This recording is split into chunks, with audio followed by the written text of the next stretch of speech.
Hi hello నమస్తే welcome to Telugu ప్రభ. నేను మీ journalist Shivajyothi. ఈరోజు మనం తెలుగు ప్రభ న్యూస్ పేపర్లోని ముఖ్యాంశాలు చూద్దాం. మీ ఏఐ సేవలు సూపర్ అంటూ కూడా అంతర్జాతీయ సంస్థలు ముందుకొస్తున్నాయి. సో ఏఐతో మెరుగైన పౌర సేవలు అందిస్తున్నామంటూ కూడా సమర్థవంతమైన పాలనకు ఇది చాలా కీలకం అంటూ కూడా సీఎం రేవంత్ రెడ్డి తెలిపారు. గ్లోబల్ కేపబిలిటీ సెంటర్లకు కేర్ ఆఫ్ హైదరాబాద్ అంటూ కూడా తను తెలిపారు. తెలంగాణపై గూగుల్, యూనిలివర్ ఆసక్తి చూపుతున్నాయి అంటూ కూడా తను తెలిపారు. రైజింగ్ లో భాగస్వామ్యం అవ్వండి అంటూ కూడా దావోస్ సదస్సులో మంత్రి శ్రీధర్ బాబు తెలిపారు. చూద్దాం. ఇక్కడ ప్రఖ్యాత హెల్త్ టెక్ సంస్థ రాయల్ ఫిలిప్స్ ముందుకొచ్చినట్టు తెలుస్తుంది. రాష్ట్రంలో పెట్టుబడులు పెట్టడానికి ముందుకొచ్చింది. రాష్ట్రం వైపు అంతర్జాతీయ కంపెనీల చూపు ఉంది అన్నట్టు కూడా ఇక్కడ సీఎం రేవంత్ రెడ్డి తెలిపారు. ఏఐ, స్కిల్ డెవలప్మెంట్, ఫ్యూచర్ సిటీపై ఆసక్తి చూపుతున్నట్టు కూడా తెలిపారు. So Royal Philips, Saudi expertise, UAE ప్రభుత్వంతో సీఎం రేవంత్ రెడ్డి బృందం చర్చలు జరిపింది. తెలంగాణ రైజింగ్ కు ప్రపంచ స్థాయి గుర్తింపు వచ్చింది అంటూ కూడా రాష్ట్రంలో స్థిరమైన పారిశ్రామిక క్లస్టర్లు ఏర్పాటు చేస్తున్నామంటూ కూడా సీఎం తెలిపారు. చూద్దాం. ఏఐ, ఇంటెలిజెన్స్, నైపుణ్యాభివృద్ధి, లైఫ్ సైన్సెస్, ఫ్యూచర్ సిటీ లాంటి కీలక రంగాల్లో తెలంగాణతో భాగస్వామ్యం చేసుకునేందుకు పలు అంతర్జాతీయ సంస్థలు ముందుకొస్తున్నాయి.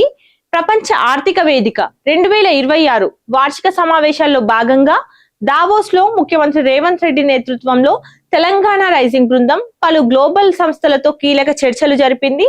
ప్రఖ్యాత హెల్త్ టెక్ సంస్థ రాయల్ ఫిలిప్స్ తెలంగాణతో కలిసి ఏఐ రంగంలో పనిచేయడానికి ఆసక్తి వ్యక్తం చేసింది. హైదరాబాద్ లో నాలెడ్జ్ హబ్ ఏర్పాటు అవకాశాలపై చర్చించేందుకు ముందుకొచ్చింది. ఈ సందర్భంగా Philips vice president, global head Jan Willem స్క్విజ్ ఎడ్ మాట్లాడుతూ తెలంగాణలో ఆరోగ్య రంగంలో అమలవుతున్న ఏఐ ఆధారిత సేవలు తమను ఆకట్టుకుంటున్నాయని తెలిపారు. ఈ సందర్భంగా తెలంగాణ ప్రభుత్వం ఇటీవల విడుదల చేసిన next gen life sciences policy 2026 to 2030 ను ప్రతినిధి బృందం వివరించినట్టు తెలుస్తుంది. తెలంగాణ రాజకీయాల్లో దుమారం రేపుతున్న ఫోన్ ట్యాపింగ్ కేసులో భాగంగా బీఆర్ఎస్ నేత హరీష్ రావును సుదీర్ఘ విచారణ జరిపింది సిట్. సో చూద్దాం. హరీష్ పై సిట్ సుదీర్ఘ విచారణ జరిపింది. 7.5 గంటల పాటు కూడా ఈ ఇన్వెస్టిగేషన్ జరిగింది. ఫోన్ ట్యాపింగ్ కేసులో ప్రశ్నల వర్షం కురిపించారు. నిందితుల వాగ్మూలాల ఆధారంగా ప్రశ్నలు అడిగారు. హరీష్ కు మద్దతుగా కేడర్ తీవ్ర నిరసనలు వ్యక్తం చేశారు. సీఎం, పోలీసులకు వ్యతిరేకంగా ఆందోళనలు చేపట్టారు. బీఆర్ఎస్ మహిళా నాయకుల అరెస్టు కూడా జరిగింది. స్పృహ తప్పిన ఎర్రోల శ్రీనివాస్, రాజకీయంగా వేడెక్కిన తెలంగాణ, బీఆర్ఎస్ శ్రేణుల ఆందోళనతో ఉద్రిక్తత నెలకొంది. చూద్దాం. తెలంగాణ రాజకీయాల్లో సంచలనం రేపుతున్న ఫోన్ ట్యాపింగ్ కేసు దర్యాప్తులో భాగంగా బీఆర్ఎస్ అగ్రనేత ఎమ్మెల్యే హరీష్ రావును స్పెషల్ ఇన్వెస్టిగేషన్ టీం అధికారులు మంగళవారం సుదీర్ఘంగా విచారించారు. ఉదయం 11 గంటల నుంచి కూడా సాయంత్రం వరకు దాదాపు 7.5 గంటల వరకు కూడా ఈ విచారణ కొనసాగింది. గతంలో బీఆర్ఎస్ ప్రభుత్వ కాలంలో తీసుకున్న కీలక పరిపాలన నిర్ణయాలు, ఫైల్ అనుమతులు, ఆర్థిక వ్యవహారాలపై స్పష్టత కోసం సిట్ నోటీసులు జారీ చేయగా వాటికి అనుగుణంగా హరీష్ రావు విచారణకు హాజరయ్యారు. ఇప్పటికే అరెస్ట్ అయిన మాజీ పోలీసు అధికారులు ప్రణీత్ రావు, రాధాకిషన్ రావు, అలాగే ఇటీవల విచారణకు హాజరైన ఎస్ఐబి మాజీ చీఫ్ ప్రభాకర్ రావు, ఓ టీవీ ఛానల్ ఎండి ఇచ్చిన వాగ్మూలాల ఆధారంగా హరీష్ రావును ప్రశ్నించినట్లు సమాచారం. ఇక్కడ చూసుకున్నట్టయితే సిట్ నోటీసు ఒక ట్రాష్ అంటూ కూడా విచారణలో కొత్త అంశాలు ఏవీ లేవు అంటూ కూడా హరీష్ రావు తెలిపారు. సింగరేణి టెండర్లపై సిట్టింగ్ జడ్జితో విచారణకు డిమాండ్ చేశారు. ఎన్ని నోటీసులు ఇచ్చినా నిన్ను వదిలిపెట్టామంటూ కూడా సీఎం రేవంత్ రెడ్డివి చిల్లర రాజకీయాలు అంటూ కూడా తను తెలిపారు. కేసుల సీరియల్ ఇంకా ఎన్ని రోజులు అంటూ ప్రశ్నించారు. బొగ్గు స్కామ్ పై కేంద్ర మంత్రి కిషన్ రెడ్డికి లేఖ కూడా రాశారు. అధికారంలో ఉన్న రేవంత్ రెడ్డి బుద్ధి ఇంకా బురదలోనే ఉంది అంటూ కూడా బీఆర్ఎస్ వర్కింగ్ ప్రెసిడెంట్ కేటీఆర్ వ్యాఖ్యానించారు. ఫోన్ ట్యాపింగ్ పై ఒక్క అధికారిక ప్రకటన కూడా లేదు అంటూ, కాంగ్రెస్ అంటేనే స్కామ్ గ్రేస్ అంటూ సింగరేణి కుంభకోణంపై సిట్ వేయాలి అంటూ కూడా తను తెలిపారు. రాష్ట్రంలో రేవంత్ రాజ్యాంగం నడుస్తుంది.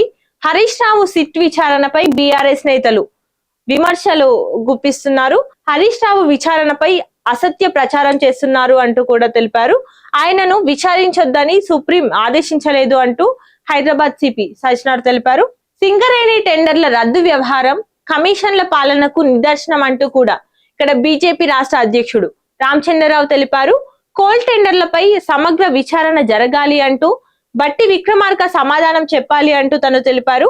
కాంగ్రెస్ బీఆర్ఎస్ అవినీతిపై దర్యాప్తు చేయాలి అంటూ కూడా తను సూచించారు. ఇక్కడ చూసుకున్నట్టయితే మతం సెంటిమెంట్ తో తప్పుదోవ పట్టిస్తున్నారు అంటూ కూడా ఇక్కడ డిప్యూటీ సీఎం బట్టి విక్రమార్క తెలిపారు. సిపిఐ జాతీయ సెమినార్ లో భాగంగా తను పాల్గొని అందులో భాగంగా మాట్లాడారు. పార్లమెంటరీ ప్రజాస్వామ్యానికి కార్పొరేట్ శక్తులు సవాల్ విసురుతున్నాయని, ఫాసిస్టు క్యాపిటలిస్టు శక్తులపై ఐక్య పోరాటాలు అవసరమని తను తెలిపారు.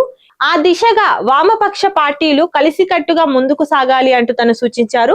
తెలంగాణ సాయుధ పోరాటంలో ప్రపంచానికి కొత్త సందేశం ఇవ్వాలి అంటూ కూడా తను తెలిపారు. ఇప్పుడు మనం జాతీయ వార్తలు చూసుకున్నట్టయితే బీజేపీ బాస్ నితిన్ నబీన్ నేను కేవలం కార్యకర్తనే అంటూ కూడా ప్రధాని నరేంద్ర మోదీ వ్యాఖ్యానించారు. కొత్త అధ్యక్షుడికి అగ్రనేత సాటిలేని గౌరవం ఇచ్చారు. సో రాజకీయాల్లోకి రండి, దేశ భవిష్యత్తును మార్చండి అంటూ కూడా యువతకు బీజేపీ నూతన సారథి నితిన్ నబీన్ పిలుపునిచ్చారు.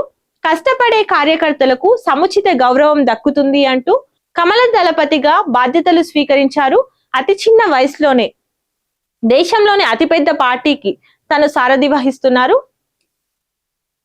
ఇక్కడ చూసుకున్నట్టయితే అక్రమ వలసదారులు, అర్బన్ నక్సల్స్ తో పెను ముప్పు ఉంది అంటూ కూడా ఓటు బ్యాంకు రాజకీయాల కోసం దేశాన్ని దోచిపెడతారా అంటూ ఇక్కడ మోదీ ప్రశ్నించారు. విపక్షాలపై మోదీ ఫైర్ అయినట్టు తెలుస్తుంది. తను వ్యతిరేకించిన వారంతా నక్సలైట్లేనా అంటూ కూడా ఇక్కడ హోంశాఖ వాడని పదాన్ని ప్రధాని ఎలా వాడతారు అంటూ కూడా ఇక్కడ విపక్షాలు మోదీపై కాంగ్రెస్ ఎదురుదాడి చేసింది. పద్దులో హద్దులొద్దు, కేంద్ర బడ్జెట్ పై రాష్ట్ర ప్రభుత్వ ఆశలు పెట్టుకుంది. సో రుణాలకు గ్రీన్ సిగ్నల్ కోసం ఎదురు చూస్తున్నట్టు తెలుస్తుంది. ప్రాజెక్టులకు నేరుగా నిధులకు విన్నపం, పాలమూరు ప్రత్యేక ప్యాకేజీపై ఆశలు పెట్టుకున్నట్టు తెలుస్తుంది. మెట్రో ఫేజ్ 2 మూసీకి నిధుల కోసం పట్టుపట్టారు. RRR రేడియల్ రోడ్ల భూసేకరణకు సహకారం అందించాలి అంటూ 2026-27 కేంద్ర బడ్జెట్ పై తెలంగాణ సర్కార్ ప్రతిపాదనలు చేసింది. ఢిల్లీకి ఫామ్ హౌస్ కి డీల్ కుదరలేదా అంటూ కూడా ఇక్కడ కేంద్ర మంత్రి బండి సంజయ్ ప్రశ్నించారు.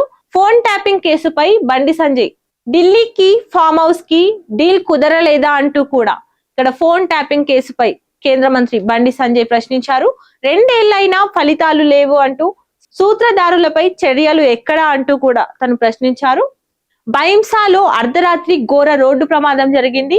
కారును ఢీకొట్టిన కంటైనర్ తో అక్కడికక్కడే 4 మృతి చెందినట్టు కూడా తెలుస్తుంది. ఇప్పుడు అంతర్జాతీయ వార్తలు చూసుకున్నట్టయితే గ్రీన్లాండ్ చిచ్చు, అమెరికా యూరప్ మధ్య ముదిరిన పోరు, సుంకాల బాధుడుతో ట్రంప్ వార్నింగ్ ఇచ్చారు.